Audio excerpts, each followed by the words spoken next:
نحن نتحدى أهل البدع والأهواء، أهل البدع العقائدية وأهل البدع السياسية، أن نقول بيننا وبينكم السلف، بيننا وبينكم الكتب. كان أحمد يقول البدع بيننا وبينكم الجنائز. إن الحمد لله نحمده ونستعينه ونستغفره ونعوذ بالله من شرور أنفسنا ومن سيئات أعمالنا، من يهده الله فلا مضل له ومن يضلل فلا هادي له، وأشهد أن لا إله إلا الله وحده لا شريك له، وأشهد أن محمدا عبده ورسوله. يا أيها الذين آمنوا اتقوا الله حق تقاته ولا تموتن إلا وأنتم مسلمون. يا أيها الناس اتقوا ربكم الذي خلقكم من نفس واحدة وخلق منها زوجها وبث منهما رجالا كثيرا ونساء، واتقوا الله الذي تساءلون به والأرحام إن الله كان عليكم رقيبا. يا أيها الذين آمنوا اتقوا الله وقولوا قولا سديدا يصلح لكم أعمالكم ويغفر لكم ذنوبكم، ومن يطع الله ورسوله فقد فاز فوزا عظيما. فإن خير الحديث كتاب الله، وخير الهدي هدي محمد صلى الله عليه وسلم، وشر الأمور محدثاتها، فإن كل محدثة بدعة وكل بدعة ضلالة وكل ضلالة في النار. أما بعد، منظومة البيقونية فی مصطلح الحدیث، اس منظومے کو ہم پڑھ رہے ہیں، اور انشاءاللہ آج جہاں کل ہم رکے تھے وہاں سے اس کو پڑھیں گے، اور انشاءاللہ آج ختم کرنے کی کوشش کریں گے۔ شروع کرنے سے پہلے بعض چیزوں کی وضاحت ضروری میں سمجھتا ہوں۔ سب سے پہلے یہ ہے کہ کل جو دعا ذکر کی گئی تھی، جس کو دعا الرکوب کہتے ہیں، جب کوئی سواری پہ بیٹھتا ہے یا سواری پہ بیٹھ کر سفر پہ جاتا ہے تو یہ دعا پڑھتا ہے۔ سب سے پہلے الحمدللہ الحمدللہ الحمدللہ، اللہ اکبر اللہ اکبر اللہ اکبر، سبحان الذی سخر لنا هذا وما كنا له مقرنين وانا الى ربنا لمنقلبون، استغفر الله استغفر الله استغفر الله، ربي ظلمت نفسي ظلما كثيرا فانه لا يغفر الذنوب الا انت فاغفر لي مغفرة من عندك وارحمني فانه لا يغفر الذنوب الا انت۔ اس کے بعد علی رضی اللہ عنہ نے مسکرایا۔ مسکرانے کا سبب یہ تھا، کل ذکر نہیں ہوا اس کا، کیونکہ نبی کریم صلی اللہ علیہ وسلم نے مسکرایا تھا، اور نبی کریم صلی اللہ علیہ وسلم نے مسکرایا تھا اس لیے کہ اللہ سبحانہ وتعالیٰ نے مسکرایا تھا، اور اللہ سبحانہ وتعالیٰ نے اس لیے مسکرایا تھا کہ جو بندہ یہ مغفرت کی دعا کرتا ہے وہ جانتا ہے کہ اس کا ایک رب ہے جس کی مغفرت کر دے گا، تو اسی لیے یہاں پر اس طریقے سے اس کو مسلسل کہتے ہیں۔ یہ پہلی بات تھی۔ دوسری بات، ہم نے کل جو حدیث معنعن ہے، جس کو عن سے روایت کیا جاتا ہے، اس کے بعد ایک اور لفظ آتا ہے جو چھوٹ گیا تھا، وہ ہے ان۔ ناظم نے ذکر کیا ہے اس کو۔ عن ہم جانتے ہیں، کوئی ایک راوی کہتا ہے فلان عن فلان، تو عن کا لفظ استعمال ہوا وہاں پر، تو ایسی حدیث کو جس میں عن ہوتا ہے اس کو کہتے ہیں معنعن۔ اسی طریقے سے انا بھی ہے، عن عین اور نون کے ساتھ، اور ان الف حمزہ مرکبہ اور نون ان، تو اس میں یہ آتا ہے کہ ان فلانن، یعنی کہ یقیناً کسی ایک فلان نے اس کو روایت کی ہے۔ تو وہاں پر بھی یعنی کہ جو صیغہ ہے جس طریقے سے ادا کرنا چاہیے، اخبرنا حدثنا انبأنا، وہ چھوڑ کر راوی کہتا ہے ان فلانن، اس طریقے سے قال یا اس طریقے سے کہہ دیتا ہے، تو یہ بھی جو ہے کمزوری ہے سند کے اعتبار سے۔ دوسرا، جو علو اور نزول کے تعلق سے جو سند کے اعتبار سے جس کو کہتے ہیں سند عالی اور سند نازل، ہم نے کل صرف جو عدد کے اعتبار سے ہے اس کو دیکھا ہم نے، تو یہ اس کو کہتے ہیں علو عدد۔ عدد یعنی کہ اس میں جو راویوں کی جو تعداد ہوتی ہے وہ کم ہوتی ہے، جو محدث ہے اس سے لے کر رسول اللہ صلی اللہ علیہ وسلم تک عدد کم ہوتی ہے۔ ایک اور ہے علو صفہ، یہ دوسری قسم ہے علو کی۔ تو علو صفہ یہ ہے کہ اس میں جو راوی ہیں ان راویوں کا مرتبہ دوسرے راویوں سے اونچا ہوتا ہے۔ اب کئی اہل العلم، ان میں سے ابن حجر العسقلانی رحمہ اللہ، انہوں نے جو مصطلحات استعمال کرتے ہیں ان کو انہوں نے اپنی کتاب میں ذکر کیا ہے۔ تو مثال کے طور پہ ثقہ ہم جانتے ہیں، ثقہ کا مطلب ہے کہ وہ راوی جس پر اعتماد کیا جا سکتا ہے. پھر ثقہ سے اوثق بنتا ہے، سب سے زیادہ ثقہ. اور ایسے بعض کلمات ہیں جس سے ہمیں پتہ چلتا ہے کہ راوی کا جو مرتبہ ہے وہ بہت اونچا ہے. اگر ایسا کہیں کہ الامام فی الحدیث تو وہ سب سے اونچا ہو سکتا ہے. الامام فی الحدیث یا اوثق الناس یعنی کہ سب سے زیادہ ثقہ، سارے لوگوں میں سے سب سے زیادہ ثقہ جو ہے وہ اوثق الناس یا اصدق الناس اس طریقے سے ہوتا ہے. تو اگر راویوں کی صفت، سند میں راویوں کی صفت دوسرے راویوں سے زیادہ ہے تو اس کو کہتے ہیں علو صفہ. دوسرا جو تدلیس ہے، تدلیس ہم نے کل دیکھا تھا کہ تدلیس دو قسم کی ہے، اور الامام شافعی رحمہ اللہ کہتے ہیں تدلیس جو ہے وہ جھوٹ کی بہن ہے، کیونکہ جو روات تدلیس کرتے ہیں وہ دراصل سرسری طور پر جھوٹ نہیں بول رہے ہیں، لیکن وہ پیچھے کے دروازے سے جھوٹ بول رہے ہیں. تو اسی لیے الامام شافعی رحمہ اللہ انہوں نے کہا کہ تدلیس جو ہے وہ جھوٹ کی بہن ہے. اور تدلیس کل ہم نے دیکھا تھا کہ دو قسم کی ہیں. ایک تدلیس وہ ہے کہ راوی، اگر ایک راوی ہے، ٹھیک ہے، وہ ایک حدیث کی روایت کر رہا ہے، وہ حدیث اس کے متن کے اعتبار سے اچھی حدیث ہے، لیکن اس کو وہ حدیث کی سند جو ملی ہے، مثال کے طور پہ اس کے شیخ سے جو ملی ہے سند، اس کو وہ شیخ کمزور ہے تو وہ کیا کرتا ہے، گرا دیتا ہے شیخ کو، اور پھر وہ شیخ کے اوپر جو راوی ہے اس سے روایت کرتا ہے، یعنی کہ اس نے سند کو توڑ دیا. لیکن جب وہ سند کو توڑتا ہے وہ حدثنا، حدثنی، اخبرنا، اخبرنی اس طریقے کے الفاظ نہیں استعمال کرتا ہے، بلکہ کہتا ہے کہ عن یا ان فلانا قال، اس طریقے سے وہ یہ صیغہ استعمال کر لیتا ہے. تو اس میں پتہ چلتا ہے کہ یہاں پر کچھ گڑبڑ ہے، یہاں پر اس نے کچھ سند میں کچھ غلطی کی ہے. تو شیخ کو مکمل طور سے گرا دینا اس کو کہتے ہیں تدلیس التسویہ، تدلیس التسویہ.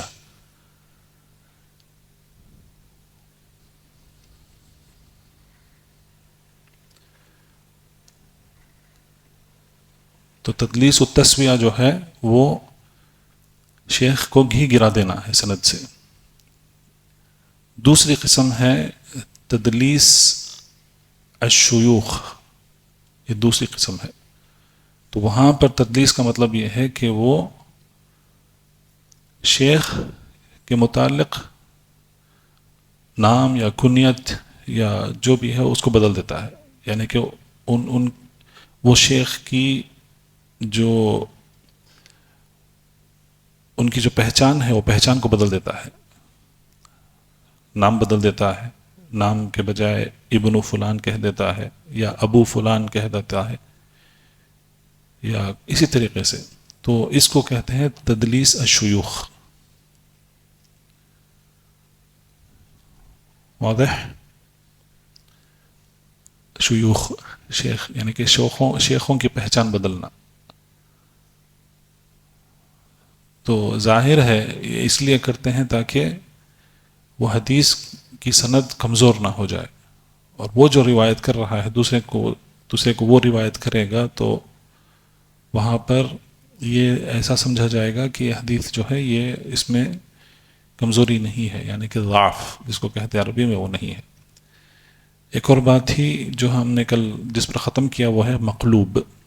مقلوب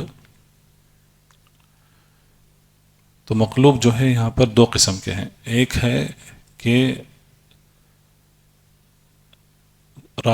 جو روات ہوتے ہیں سند میں راویوں کے ناموں کو عدل بدل کرنا. تو اگر ہمارے پاس 5 روات ہیں ایک سند میں،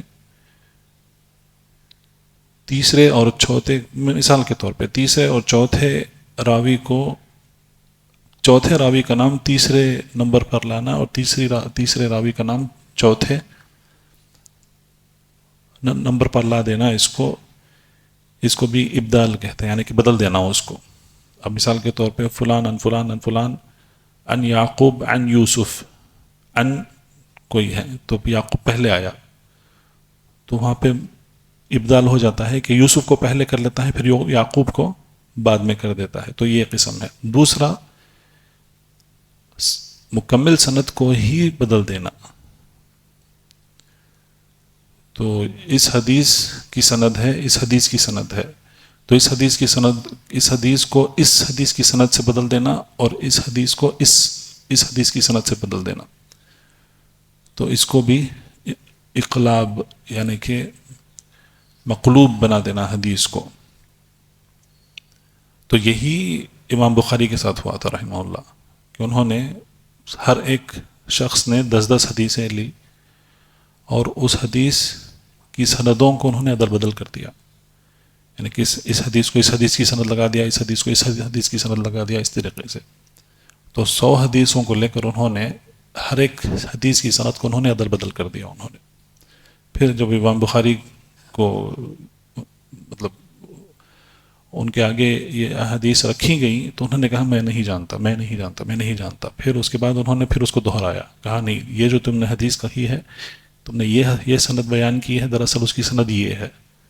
تو یہ جو حدیث جو تم نے بیان کی ہے اور اس سند سے تم نے بیان کی ہے، دراصل اس کی سند ایسی نہیں، اس کی سند وہ ہے. تو ایسے 100 حدیثوں کو لے کر انہوں نے اقلاب کر دیا تھا. تو میں نے کہا کہ قلب جو ہے، قلب کا مطلب ہے پلٹ دینا، اسی سے انقلاب کہتے ہیں، یعنی کہ حکومت کو پلٹ دینا، انقلاب. یہ سب عربی کے ہی الفاظ ہیں جو اردو میں بھی آئے ہیں. تو اس کے ساتھ شروع کرتے ہیں. بسم اللہ.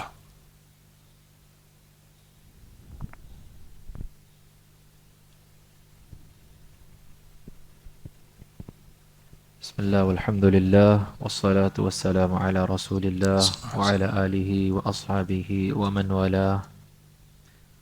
أما بعد، فقال الناظم رحمه الله تعالى في منظومته المنظومة البيقونية: والفرد ما قيدته بثقة أو جمع أو قصر على رواية. نعم. تو یہاں پر انہوں نے جو مصطلح کا ذکر کیا ہے وہ ہے فرد یعنی کہ ایک نے اس کی روایت کی ہے. میں نے کہا ایک نے روایت کی ہے، جیسا کہ انہوں نے کہا ہے والفرد ما قیدته بثقتی، یعنی کہ اس کی روایت کرنے والے ثقہ ہیں، ایک ہے. تو فرد کیا ہے؟ او جمع او قصر علی روایتی. تو فرد جو ہے اس کو کہتے ہیں فرد کیونکہ اس کو ایک راوی نے اس کی روایت کیا ہے یا ایک جماعت نے اس کو روایت کی ہے. بعض اوقات ہم سنتے ہیں مشائخ کے زبانی وہ کہتے ہیں کہ یہ حدیث جو ہے یہ شامیوں کی حدیث ہے، یا یہ حدیث جو ہے یہ عراقیوں کی حدیث ہے.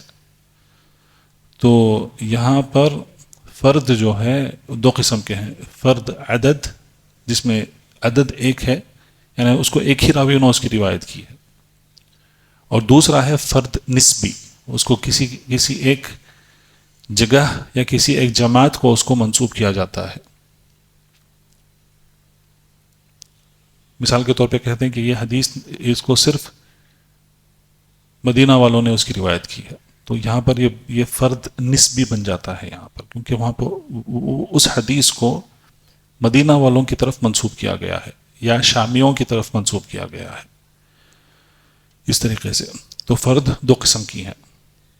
عدد جس میں ایک راوی ہے، مثال کے طور پہ وہ جو حدیث ہے انما الاعمال بالنیات، اس کو آپ کہتے ہیں کہ یہ فرد جو ہے یہ فرد عدد کے اعتبار سے یہ فرد ہے، کیونکہ اس میں 5 یا 6 طبقات میں صرف ایک ہی راوی ہے، اس میں ایک ہی راوی نے اس کی روایت کی ہے. اس کے بعد وہاں سے وہ حدیث جو ہے وہ پھیلنا شروع ہوتی ہے.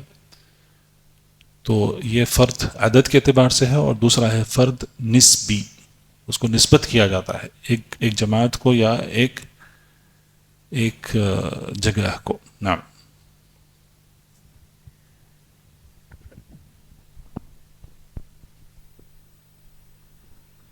قال رحمه الله: وما بعلة غموض أو خفاء معلل عندهم قد عرفا. نعم. تو یہاں پر جو انہوں نے مصطلح کا جو ذکر کیا ہے وہ معلل. معلل وہ حدیث ہے جس میں علت ہے، یعنی کہ اس میں کمزوری ہے، لیکن وہ کمزوری جو ہے وہ ظاہر نہیں ہے. اس کو کہتے ہیں علہ قادحہ. یہ ایسی کمزوری ہے جو سند کو بہت مکمل طریقے سے اس کو کمزور کر دیتی ہے، لیکن وہ علت جو ہے وہ چھپی ہوئی ہے. اسی لیے انہوں نے کہا ہے کہ اس میں غموض ہے او خفا، یعنی کہ مخفی ہے. یہ علت مخفی ہے. وہ علت روات کے مراتب کے متعلق بھی ہو سکتی ہے یا سند کے متصل ہونے میں بھی ہو سکتی ہے. یہ علت مخفی ہے، اس میں بہت ہی زیادہ اس میں مطلب باریکی ہے جس کو ایک عام طالب علم اس کو نہیں پکڑ سکتا ہے. اس کو تو اس کو اگر پکڑنا ہے تو جو علم الرجال یعنی کہ روات کے متعلق جو مہارت رکھتے ہیں صرف وہی پکڑ سکتے ہیں کہ اس میں کیا علت ہے اس میں. اور ایسی مہارت رکھنے والے تھے امام احمد رحمہ اللہ اور یحییٰ بن معین، علی بن المدینی، الامام بخاری، ایسے طریقے کے جو محدثین گزرے ہیں رحمہم اللہ، صرف وہی پکڑ سکتے تھے کہ اس میں چھپی ہوئی کمزوری کیا ہے. وہ سب سے پہلے جیسا میں نے کہا کہ اس میں علم الرجال کی معرفت بہت ضروری ہے، کہ وہ جانتے تھے کہ یہ کون تھے، ان کا پورا نام کیا تھا، ان کا والد کا نام کیا تھا، ان کے قبیلے کا نام کیا تھا، ان کی پیدائش کب ہوئی، کہاں ہوئی، ان کی وفات کب ہوئی، کہاں ہوئی، کن سے یہ روایت کرتے ہیں اور ان سے کون روایت کرتا ہے، دوسرے محدثین نے ان کے بارے میں کیا کہا ہے. تو یہ وہ جانتے تھے. مثال کے طور پہ اگر ایک راوی ہے، اس نے کہا کہ ان سے میں روایت کرتا ہوں، لیکن اس راوی کی پیدائش اس راوی کی موت کے بعد ہوئی ہے، تو وہاں پر ہو ہی نہیں سکتا ہے. ناممکن بات ہے کہ اس نے اس راوی سے اس حدیث کو اس نے سنا ہے. تو یہاں پر پیدائش کی جو تاریخ ہے اس سے پتہ چل جاتا ہے کہ یہ سچ کہہ رہا ہے یا یہ اس میں اس نے کچھ گڑبڑی کر دی ہے اس نے. دوسرا ایسا ہو سکتا ہے کہ یہ راوی اس جگہ ہے، مثال کے طور پہ کوفہ میں ہے راوی، اور جس سے وہ روایت کر رہا ہے وہ مدینہ میں ہے.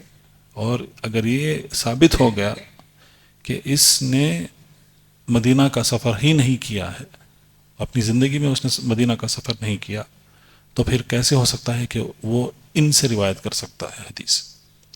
تو یہ بس چھوٹی مثالیں ہیں جس سے پتہ چلتا ہے کہ کس طریقے سے اس علت کو پکڑتے ہیں. تو یہ تبھی ممکن ہو سکتا ہے جب ان کے پاس اس راوی کے متعلق اس کی سیرت حیات ان کے پاس ہے، تو اس سے وہ پتہ کر لیتے ہیں کہ اس میں کس طریقے کے اس میں کمزوری ہے. تو یہ ساری یہ ہیں جو علتیں ہیں یہ عموماً سند کے اعتبار سے ہوتے ہیں. تمام.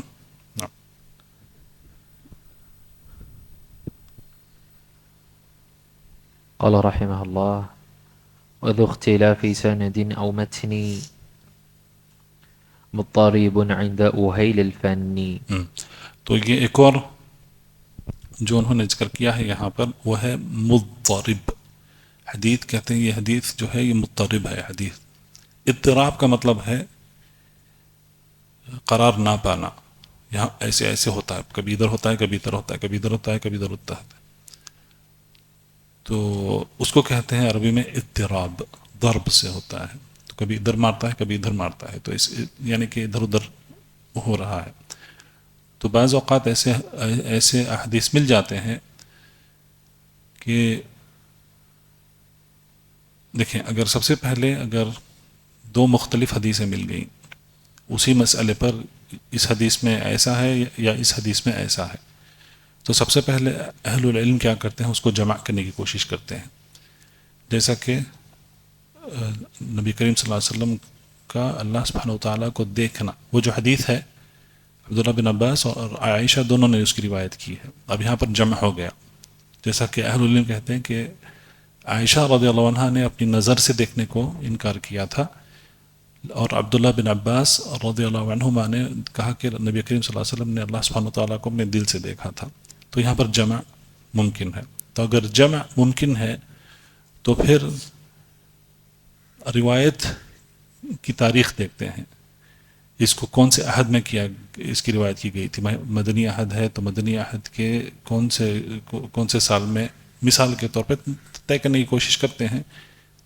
اب کوئی صحابی ہیں جو پہلے یا دوسرے سال میں انہوں نے اسلام قبول کیا مدینہ میں، تو انہوں نے اس کی روایت کی، تو پتہ چل جاتا ہے کہ انہوں نے اس وقت اس حدیث کو سنی اور انہوں نے اس وقت سے اس حدیث کی روایت کی.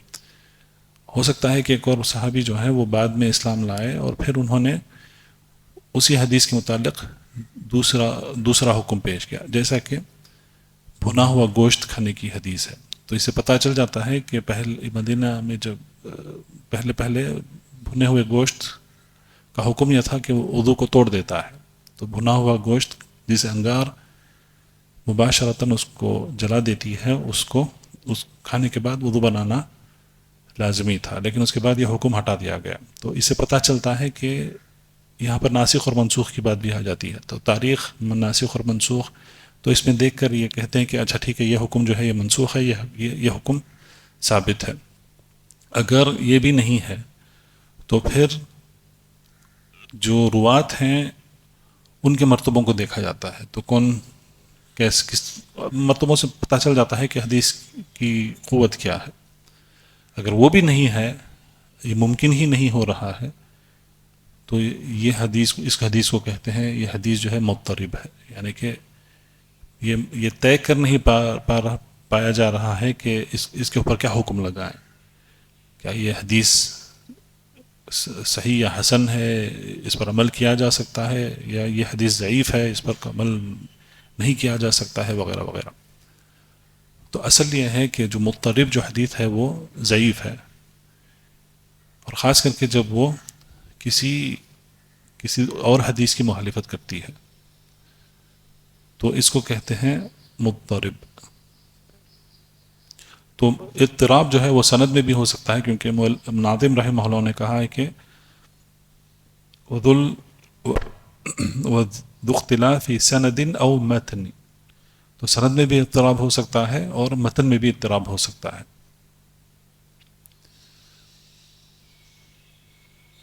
اس کے بعد قال رحمه الله: والمدرجات في الحديث ما آتت من بعد الفاظ الرواة اتصلت. نعم. تو یہ جو مصطلح ہے مدرج، درج سے، اب اردو میں بھی ہم وہی کہتے ہیں، درج کرنا، اس کو ریکارڈ کرنا، اس کو کہتے ہیں مدرج. تو جو حدیث میں بعض الفاظ درج کر دیے گئے ہیں ان حدیث کو کہتے ہیں یہ حدیث مدرج ہے. مثال کے طور پہ اگر آپ کو یاد ہے عمدۃ الاحکام میں ہم نے حدیث پڑھی تھی، ابو ہریرہ کی حدیث ہے جس میں وہ کہتے ہیں کہ نبی کریم صلی اللہ علیہ وسلم کا قول ہے کہ ان امتی یبعثون یوم القیامت غرا محجلین من آثار الوضوء، میری امت جو ہے وہ وضو کے آثار سے اٹھائی جائے گی اور ان کے وضو کے جو اعضاء ہیں وہ چمکتے رہیں گے. یہ حدیث ہے، اور اہل العلم کا اتفاق ہے کہ اس کے بعد والی جو حدیث ہے فمن اراد ان یطیل قرته فلیفعل، یہ جو جملہ ہے اس کو ابو ہریرہ کی طرف منسوب کیا گیا ہے. کہ الفاظ کیا ہیں کہ تم میں سے اگر کوئی چاہتا ہے کہ اس کی چمکنے والے اعضاء زیادہ ہوں تو کر لے، تو اسی لیے ابو ہریرہ کا عمل یہ تھا کہ وہ یہاں تک اپنے ہاتھ دھویا کرتے تھے اور پاؤں اپنے گھٹنوں تک ان کو دھویا کرتے تھے. لیکن اصل کیا ہے؟ ہاتھوں کو کونیوں تک دھونا ہے اور پاؤں کو ٹخنوں کے اوپر تک دھونا ہے. تو یہ صحابی کا عمل ہے. تو یہ جو الفاظ ہیں، کہنے کا مطلب ہے کہ یہ جو الفاظ ہیں فمن اراد منکم ان یطیل قرتہ فلیفعل، یہ مدرج کہتے ہیں اس کو. اب اس میں اب مدرج آپ جان گئے، حدیث کے الفاظ ہوتے ہیں اور پھر بعض الفاظ اس میں اس کا اضافہ کر دیا جاتا ہے، تو اس کو کہتے ہیں مدرج. اب اس میں علماء کی لمبی بحث چلتی ہے کہ مدرج پر عمل کیا جا سکتا ہے یا نہیں کیا جا سکتا ہے، تو کیوں انہوں نے اس کی اضافت کی. تو اس کو کہتے ہیں اگر ادراج کرنے والے، یعنی کہ حدیث میں بعض الفاظ اضافہ کرنے والے اگر وہ ثقہ ہیں تو اس کو کہتے ہیں زیادت الثقہ.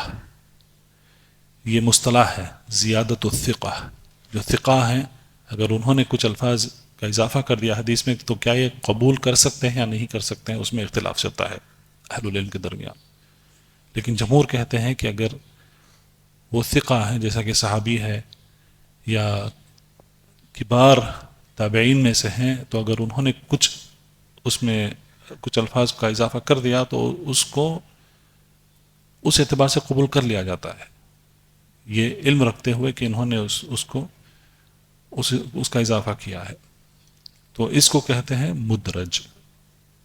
یہ وہ حدیث ہے جس میں بعض الفاظ کا اضافہ کر دیا گیا ہے. لیکن اگر یہ ادراج جو ہے یعنی کہ درج کرنا جو ہے وہ کمزور روات سے ہے تو اس کو قبول نہیں کیا جائے گا کیونکہ وہ کمزور ہے.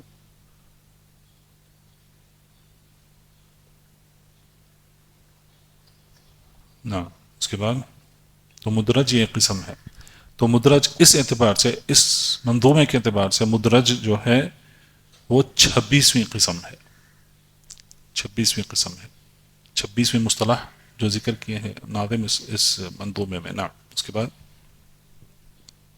قال رحمه الله: وما روى كل قرين عن أخيه مدبج فاعرفه حقا وانتخيه. تو یہاں پر انہوں نے جو مصطلح کا تعارف کروایا ہے وہ ہے مدبج. مدبج یہ 27ویں مصطلح ہے اس منظومے کے اعتبار سے.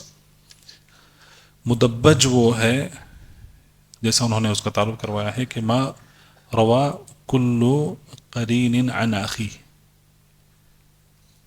اب ہمارے پاس طبقات ہیں تو اصل یہ ہے کہ یہ راوی اس طبقے سے روایت کرتا ہے، یہ راوی اس طبقے سے روایت کرتا ہے، یہ راوی اس طبقے سے روایت کرتا ہے، اس طریقے سے. لیکن اگر ایک ہی طبقے سے روایت ہو رہی ہے، ان اخی ہی انہوں نے کہا ہے، اپنے بھائی سے وہ روایت کرتا ہے، تو حدیث اس طریقے سے آئے گی، یہاں سے پھر یہاں سے پھر یہاں پر آئے گی، پھر اس طبقے سے ایک اور راوی جو ہے ان سے روایت کرتا ہے، ایک ہی طبقے سے روایت کرتا ہے.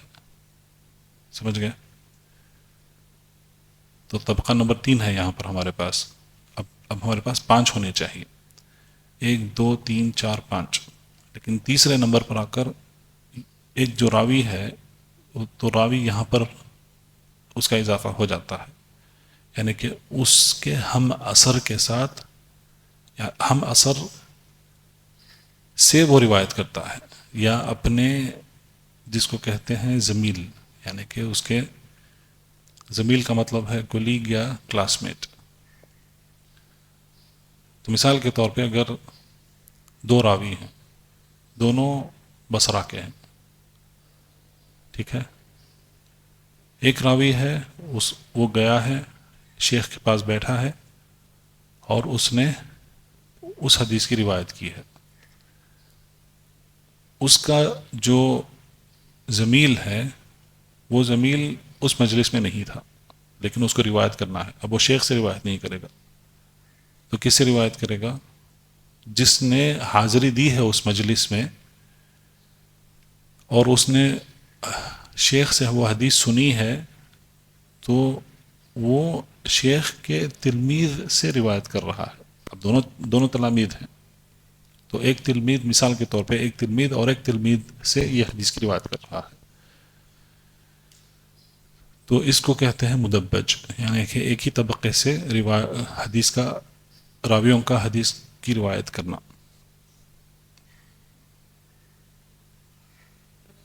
تو اس میں کیا ہوتا ہے، سند جو ہے وہ نازل ہو جاتی ہے، عدد کے اعتبار سے ایک راوی بڑھ جاتا ہے اس میں، اصل میں اس میں 5 ہونے چاہیے تھا، لیکن ایک راوی نے اپنے ساتھی سے روایت کی تو پھر وہاں پر ایک راوی بڑھ گیا۔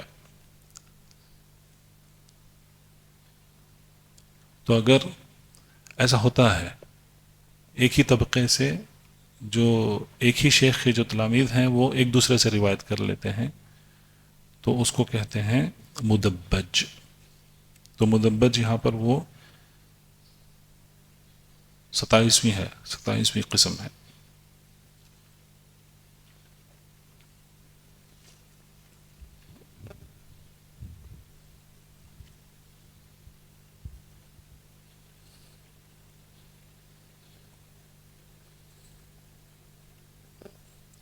نعم۔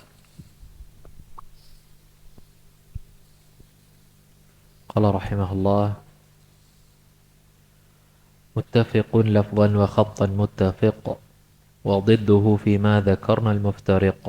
نعم، تو یہاں پر ناظم رحمہ اللہ انہوں نے جو تعارف کروایا ہے وہ متن سند یا متن کے اعتبار سے ہے، متفق لفظا و خطا،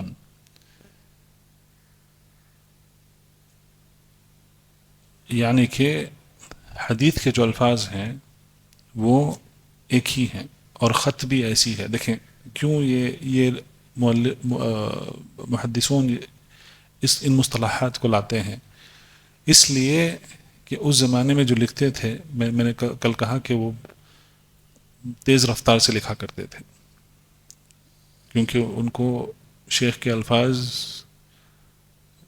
کی طباع بھی کرنی ہے، اور پھر ان کے پاس جو ہے وہ پیپر ہے، قلم لکڑی کے ہوا کرتے تھے، ان کے پاس سیاہی اور ڈبا کر ان کو لکھنا ہے، ان کو تو جلدی جلدی لکھنا ہے۔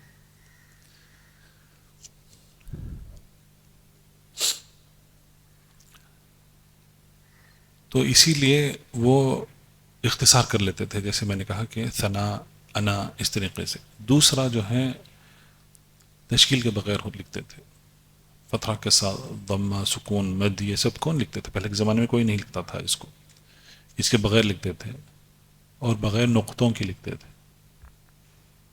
نقطے بھی نہیں لگاتے تھے، جب وہ لکھتے تھے بیٹھ کر تو نقطے بھی نہیں لگاتے تھے۔ تو اسی لیے اس زمانے کی عربی آپ دیکھیں گے تو چونک جائیں گے، کیونکہ اس میں نہ تشکیل ہوتی ہے، فتحہ کسرہ ضمہ نہیں ہوتا ہے، اور اس میں نقطے بھی بعض اوقات نقطے بھی نہیں ہوتے تھے، ہو سکتا ہے کہ بعد میں لے جا کر اس کو وہ نقطے لگا لیتے تھے صرف پہچان کے لیے اور غلطی نہ ہونے کے لیے۔ تو اس خط ہے، ہم اردو میں بھی خط ہی کہتے ہیں اس کو، لکھنے کو خط کہتے ہیں۔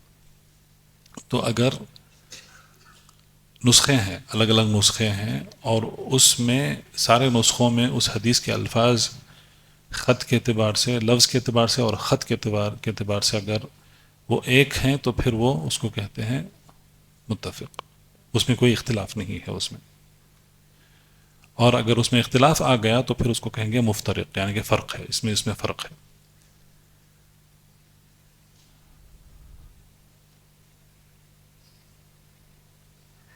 تو ہمارے پاس دو چیزیں ہیں، لفظ ہے اور خط ہے۔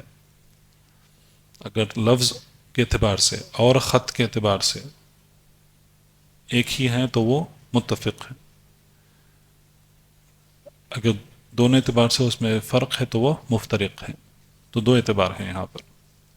مثال کے طور پہ یہ بعض اہل العلم واقعہ بیان کرتے ہیں کہ کیسے غلطیاں ہو سکتا ہے۔ میں ایک لطیفہ ہے، اس کے اعتبار سے ہم سمجھنے کی کوشش کریں گے۔ کہتے ہیں کہ ایک بدوی کون ہے؟ بدوی اس کو کہتے ہیں جو بادیانی کو بدو جس کو کہتے ہیں، صحرا میں خانہ بدوش جو رہتے ہیں تو ان کو بدو کہتے ہیں عربی میں۔ اہل البادیہ، بادیہ یعنی کہ ریگستان، صحرا میں وہ رہتے ہیں، اس کا پڑوسی بیمار ہو گیا، تو اسے پتہ چلا کہ اس کا پڑوسی بیمار ہے، تو یہ صحرا میں چلا گیا، کئی وقت وہ وہاں پر گزارا، ایک کالا سانپ لے کے آیا، کالا زہریلا سانپ، بیمار پرسی کے لیے گیا اپنے پڑوسی کے پاس اور جا کر کہا کہ یہ کالا سانپ ہے، اس کو رکھ لو تمہیں شفا مل جائے گی۔ سب پریشان ہے، یہ کیسے ہے؟ سانپ سے شفا؟ اسے پوچھا گیا کہ بھئی کیا ماجرا ہے، کیسے سانپ سے کیسے شفا ہو سکتی ہے؟ تو اس نے کہا میں نے حدیث میں پڑھا ہے کہ حیت سودا جو ہے، دیکھیں حیہ سودا، اس میں ہر ایک بیماری کی شفا ہے۔ اب یہاں پر صرف ایک نقطے کی غلطی ہے، وہاں پر عربی میں حیہ، ہا یا تا مربوطہ، حیتن چھوٹے سانپ کو کہتے ہیں، اور عموماً چھوٹے سانپ جو ہوتے ہیں وہ زہریلے ہوتے ہیں۔ حیہ چھوٹا سانپ ہے۔ اب اس میں 3 حروف ہیں، افعى، الف فا عین الف مکسورہ۔ افعى کہتے ہیں جو سانپ تھوڑا بڑا ہوتا ہے۔ اب اس میں 4 حروف ہیں، دیکھیں 3 حروف ہیں تو چھوٹا سانپ ہے، 4 حروف ہیں تو اس سے بڑا سانپ ہے۔ سب سے بڑا جو سانپ ہوتا ہے جس کو عربی میں ثعبان کہتے ہیں، ثعبان، ثا عین با الف نون، تو اس میں 5 حروف ہیں۔ تو جیسے حروف بڑھے ہیں تو اسی طریقے سے سانپ کا سائز بھی بڑا ہے۔ تو حیہ چھوٹا سانپ ہے، افعى ہے، پھر ثعبان ہے۔ تو جو اناکونڈا، پائتھون جو ہے اس کو ثعبان کہتے ہیں، بڑے سانپ کو ثعبان کہتے ہیں، اور حیہ جو ہے چھوٹا سانپ ہے۔ اسی لیے یہ باریکیاں ہیں جب ہم، اور یہ ترجمہ پکڑنا مشکل ہے۔ موسیٰ علیہ السلام کا جو واقعہ ہے، سبحان اللہ، اگر آپ قرآن کو پڑھیں گے تو پہلی بار جب موسیٰ علیہ السلام سے کہا گیا کہ اپنے عصا کو پھینک دو، تو پہلے کیا ہوا؟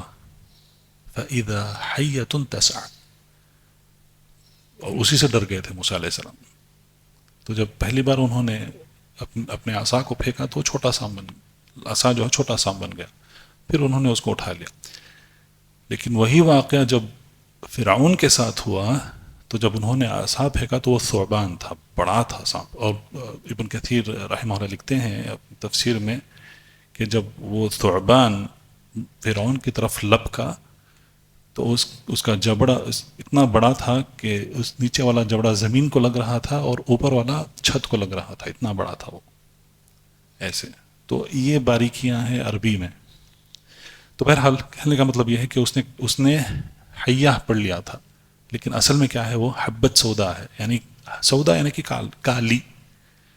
حیہ مؤنث ہے تو وہاں پر سودا ہے، اگر اسود ہے تو مذکر ہے، سودا ہے تو مؤنث ہے۔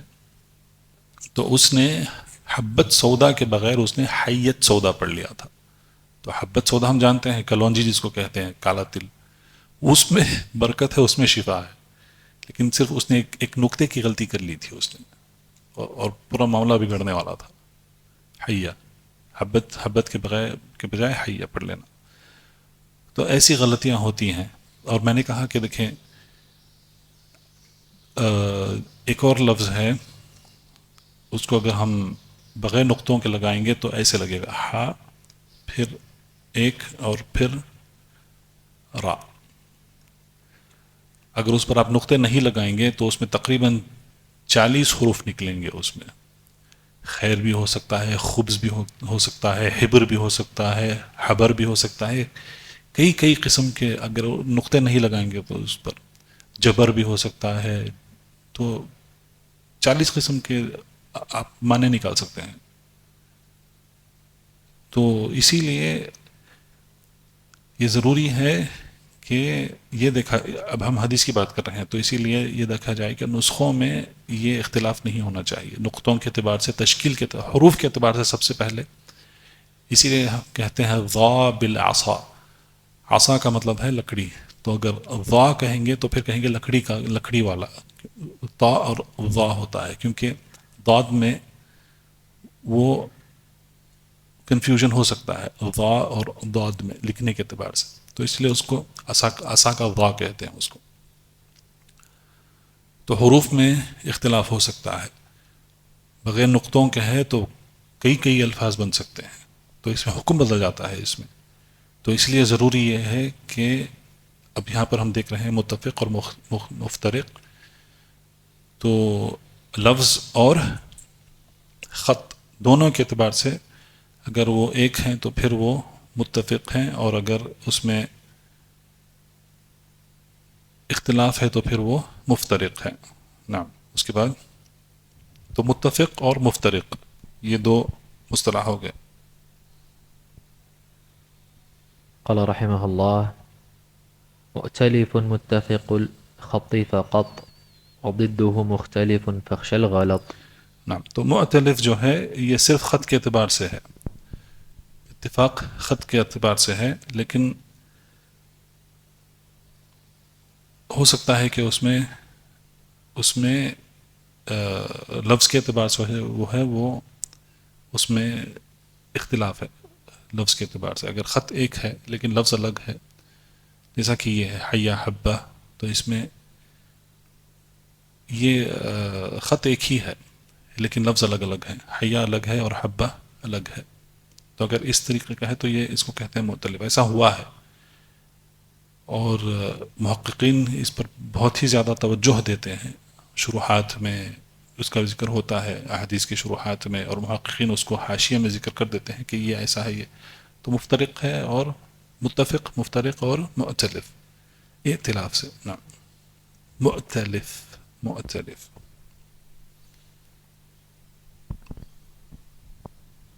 قال رحمه الله: والمنكر الفرد به راو غدا تعديله لا يحمل التفرد. تو منکر حدیث کیا ہے؟ منکر حدیث وہ ہے جس الفرد به راو غدا، یعنی کہ اس کا راوی ایک ہے. منکر حدیث کس کو کہتے ہیں؟ راوی ایک ہے اور وہ راوی کی جو عدالت ہے وہ کم مرتبے کی ہے، یعنی وہ راوی کم مرتبے کا راوی ہے. اور اسی لیے انہوں نے کہا کہ لا يحمل التفرد. اس کی روایت جو ہے وہ اگر ایک اس کی طرف سے ہی روایت آ رہی ہے تو اس کی روایت قبول نہیں کی جائے گی. اس کی روایت قبول کرنے کے لیے ایک اور سند، وہی حدیث ایک اور سند کے ساتھ آنی چاہیے. انفرادی طور پر اس کی حدیث قبول نہیں کی جائے گی کیونکہ اس کا مرتبہ جو ہے یہ کم ہے. آئیے دیکھتے ہیں کہ ہم نے شروط میں کیا دیکھا تھا. صحیح حدیث کب صحیح ہوتی ہے؟ اس میں یہ کہا تھا کہ اس کو شاذ نہیں ہونا ہے حدیث کو. صحیح. تو شاذ حدیث کون سی ہے؟ شاذ وہ ہے کہ ایک ثقہ راوی اس سے زیادہ جو ثقہ ہوتے ہیں ان کی روایت کی مخالفت کرتا ہے، تو یہ شاذ ہے.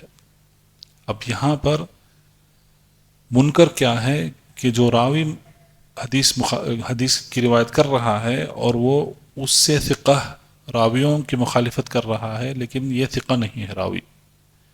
شاذ میں اور منکر میں یہ فرق ہے. شاذ کے جو راوی ہیں وہ ثقہ ہیں لیکن وہ ان سے زیادہ ثقہ ہونے والوں کی مخالفت کرتے ہیں، لیکن منکر میں جو راوی ہے وہ کمزور ہے راوی، اس کا مرتبہ ثقہ تک بھی نہیں پہنچ رہا ہے اور وہ مخالفت کر رہا ہے جو ثقہ ہیں ان کی. تو یہ فرق ہے شاذ میں اور منکر میں. واضح؟ تو ایسی حدیث کو منکر کہتے ہیں، اور جس کی وہ مخالفت کر رہا ہے اس حدیث کو معروف کہتے ہیں. تو یہاں پر منکر اور معروف جو ہیں یہ ملتے ایک دوسرے کے ضد ہیں. تو منکر اور معروف. اور ایک اور اعتبار سے دیکھیں تو شاذ کو کہتے ہیں متروک، اس کو ترک کر دیتے ہیں، اور جو ثابت ہے حدیث اس کو کہتے ہیں محفوظ. تو یہ میرے خیال سے انہوں نے یہاں پر ذکر نہیں کیا ہے، لیکن منکر کی بات آئی ہے تو یہ اس کے ملتے جلتے مصطلحات ہیں. تو صحیح حدیث کے اعتبار سے جو شاذ ہے حدیث اس کو کہیں گے متروک، اس کو ترک کر دیتے ہیں حدیث کو، کیونکہ ثقہ راوی اس سے زیادہ جو ثقہ ہیں ان کی مخالفت کر رہا ہے. اور جو حدیث ہے جس کے راوی اس سے زیادہ ثقہ ہیں، اوثق من هذا الراوی، تو اس حدیث کو کہیں گے محفوظ، اور یہ حدیث متروک. لیکن منکر کون سی حدیث ہے؟ منکر حدیث وہ ہے جس کا راوی ثقہ نہیں ہے اور وہ ثقہ کی مخالفت کر رہا ہے، تو اسی لیے اس کو کہیں گے منکر ہے. اور جو ثقہ راویوں کی جو حدیث ہے اس کو کہیں گے منکر. کا ضد کیا ہے؟ منکر کا ضد ہے معروف. معروف اور منکر، معروف اور منکر، تو اس کو کہیں گے معروف. نعم.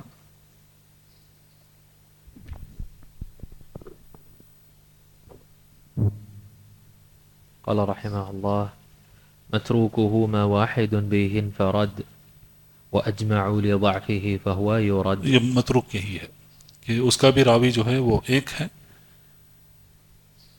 اور وہ اس سے زیادہ جو ثقہ ہیں اس کی وہ مخالفت کرتا ہے، تو اس کو کہتے ہیں متروک.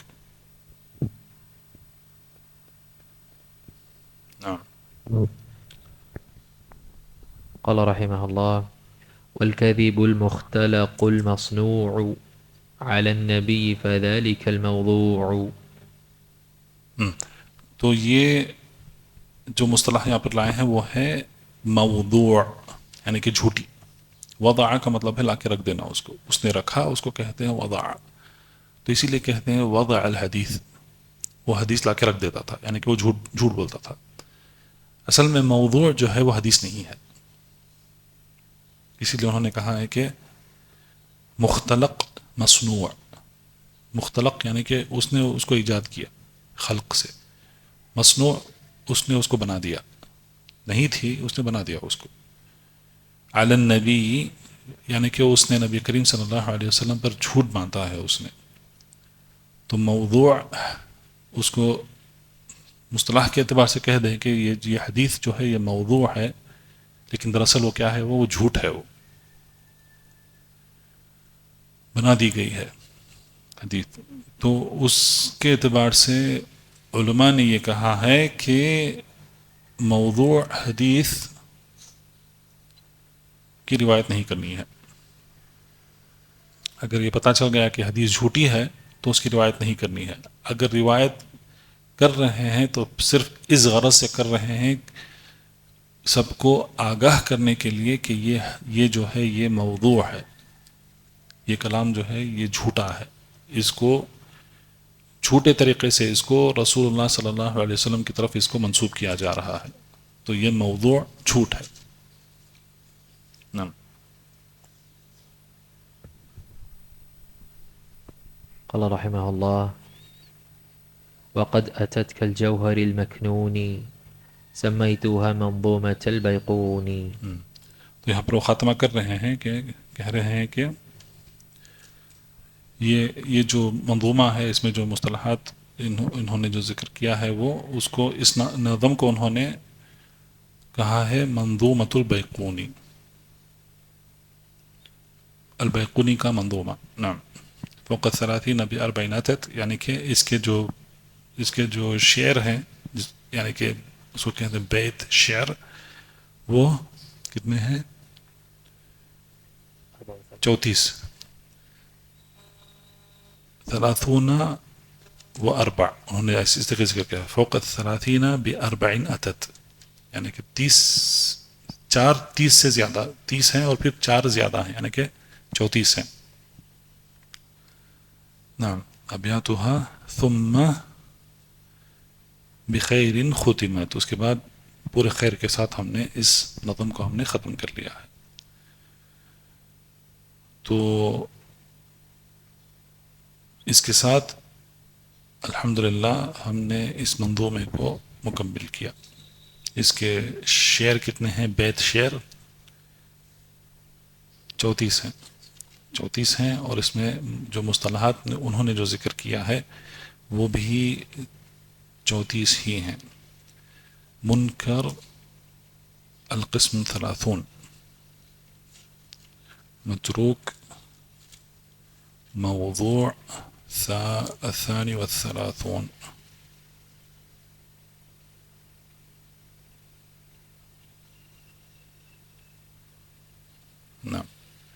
تو اس میں جو مصطلحات جو انہوں نے جو ذکر کیا ہے وہ 32 ہیں، 32 مصطلح ہیں، اور بیت شعر جو ہیں وہ 34 ہیں، تقریباً تو اتنے ہی ہیں۔ تو اللہ تعالیٰ سے دعا ہے کہ اللہ سبحانہ و تعالیٰ البیقونی رحمہ اللہ کو ہمارے طرف سے اور امت محمدیہ کی طرف سے جزائے خیر عطا فرمائے کہ انہوں نے ایک مختصر طور پر انہوں نے منظومہ لکھا اور اس میں ان مصطلحات کا تعارف انہوں نے کروایا ہے، اور اللہ تعالیٰ سے دعا ہے کہ ہم نے جو بھی سیکھا ہے اس پر ہمیں عمل کی توفیق عطا فرمائے، اور ہمیں زیادہ سے زیادہ علم حاصل کرنے کی توفیق ہمیں عطا فرمائے۔ وباللہ توفیق، وصلی اللہ علی نبینا محمد وعلی آلہ وصحبہ وسلم۔ ایک الحمدللہ ان چند ایام میں ہم نے 3 کتابیں پڑھی ہیں عقیدے کے تعلق سے: القواعد المثلی مختصر طور پہ، دوسرا اصول الفقہ جو رسالہ تھا امام سعدی کا، اور تیسرا مصطلح الحدیث کے تعلق سے منظومہ البیقونیہ۔